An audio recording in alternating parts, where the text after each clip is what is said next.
everybody, and welcome back to Movie Files. Here on our channel, we love talking about the latest movies and TV shows. We break down the latest trailers. We do unboxing videos for the new releases, and we also do giveaways to show our appreciation to you all. So if that sounds like something you would like to see on a day-to-day basis, a weekly basis, well, definitely do us a favor and hit that subscribe button, and make sure you're hitting that notification bell to stay up to date with those videos. So today, I have a super early review for you guys. Now, I don't know when I'm going to release this review because I don't know when the embargo for this film is, but the film is Stuber, starring Kumail Nanjiani and Bautista. In this film, today is April 19th. I saw it Thursday night. This film doesn't come out to July 12th, so super early screening. And I'm super excited to share my non-spoiler review with you guys. Now, before I get into the good, the bad, give you my score of this film, and let you know if it's worth checking out when it comes out later this summer, I want you guys to start your comedy now. Let me know what you thought of this film if you saw it, as well as if you saw the trailer. Let me know if you thought it was funny or not. But with that being said, let's get into this review for Stuber. Alright, so like I do with all my reviews, I always like to start off top with the positives. And I gotta go a quick little rundown of this cast. I mean, the supporting cast players were pretty solid. I'm thinking of characters like Vic's daughter, Camille's boss at the store that he worked at. There were some other characters. Gillan, she made an appearance in this film. I love, seeing the Guardians on the screen is always great. And also, Iko Uwais, man. Anytime I get a film with him, I always think I gotta watch The Raid. I gotta watch The Raid after I see him in any movie because I just love him as an actor. I love that he's translated into these American films. He's a great martial artist,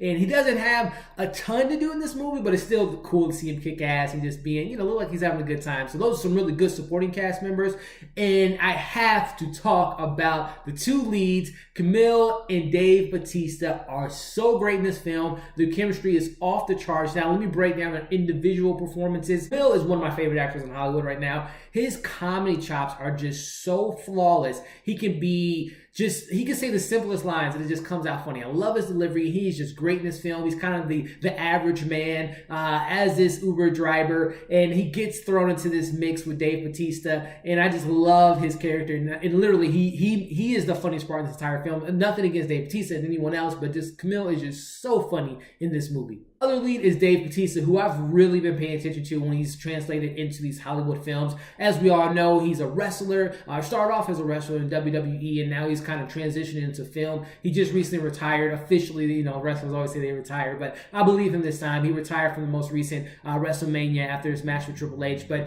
he is now focusing more on film, and obviously we know him from Drax and Guardians films and Avengers, and then seeing him in movies like Blade Runner and other films. I didn't see Hotel Artemis, but I heard he was pretty solid. But this film is just, again, showing that he is such a good actor. His comedic chops, again, just like Kumail, are flawless.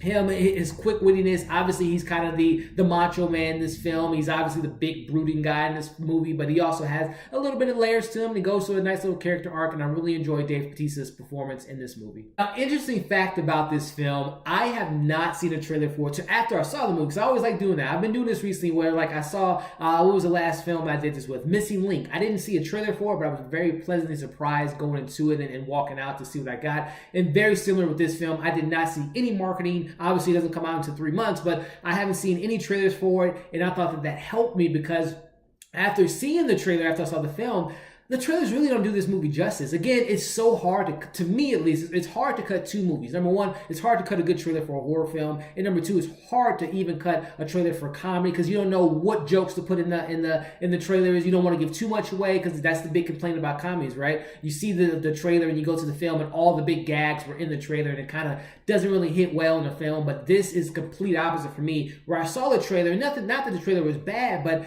it really holds a lot of punches. This is a raunchy rated R film with a lot of rated R moments, and not like over the top rated R moments. It organically fit within the film, which I like. But again, if you guys have seen this trailer, you think this is a kind of middle of the road comedy. It is not. It is I don't want to use the word over the top, but it is such good comedy. It is smart comedy because again, Kumail is a very smart comedic performer, and I really think he's great in this film, as well as him and Bautista's back and forth is awesome. So again, fun fact, I didn't see the trailer, and I'm glad I did because the film gives you a lot more than the trailer does. So this is kind of a cop buddy film. Again, the basic synopsis, without getting too much into the actual plot line, because they had mentioned when we saw this movie, again, 3 months in advance, they mentioned that this might not be the final cut. There were a couple edits I can tell they still had to do, but they did say there might be some storylines that might be switched out. But nevertheless, going into this film, as far as this being an action comedy film, the action is pretty solid. Again, you have Iko Uwais in the film, who's a phenomenal martial artist. Dave Bautista can handle his own in action, and Kumail did a pretty good job too. I mean, there's some solid fight sequences in this film. There's an opening, the opening scene is really kind of action packed. Some cool car chases, some cool gunfights. So the action is pretty awesome in this film, in my opinion. So we know this is a comedy, and for me, I don't know where I get this number from, but I'm going to say 95% of the jokes landed with me, and this is great because comedy is very subjective. Just like I mentioned earlier, horror and comedy are two of the most subjective films, at least in my opinion, as far as film genres go. But for me, with me, and also just looking at the audience response, this film was hilarious from start to finish. Again, I want to say 95% of the jokes, for me at least, landed. I mean, the comedy is just so good in this movie. So jumping into the negatives, I will say there are those buddy cop tropes that we get in this film. Some of the beats we've seen before, which comes with the territory, and it didn't really. These are kind of minor negatives for the film, but you do get those predictable moments throughout the film where you know where things are going, you know what they're going, what they're doing there. So that was kind of a negative for me. Probably the biggest thing for me, there were some subplots and some side characters that I really think didn't really serve the movie that much justice, and honestly, I think they could have been cut out of the film completely. I gotta say also, as far as the negative, the third act, not as strong as the first and second, not terrible, but it did kind of stumble to kind of land and wrap up this film. So, and I won't get too much into it, but there is, when you do have this buddy cop film, the stuff that kind of slowed down this film is when they do dive into the subplot of what Dave Bautista's character Vic is up to. That kind of slowed the momentum down and really kind of highlighted more in the third act. And not that it's a big disappointment, but I will say the third act isn't as strong as the first and second act. So overall thoughts, I was very pleasantly surprised with the film. Again, not seeing a trailer, walking out of this movie, I was very happy with it. I will probably check it out again just to see, obviously, number one, to see if they made any changes from what I saw 3 months prior to it coming out, and also just want to see it again because I thought it was hilarious. This to me is like this year's version of Game Night and Blockers, which I really enjoyed, but I actually think that the comedy in this film landed a little bit more for me. So with that being said, guys, I'm giving this film a 4 out of 5. Definitely go check out this movie when it does come out in the summer. Again, it's going to be in the middle of summer, July 12th. I'm going to check it out again, and I recommend you guys checking it out as well. Thank you for watching this review. If you haven't already, hit that subscribe button as well as that notification bell. Follow us on all of our social media accounts. Like and share this video. Thank you guys for watching this review, and we'll see you in the next video.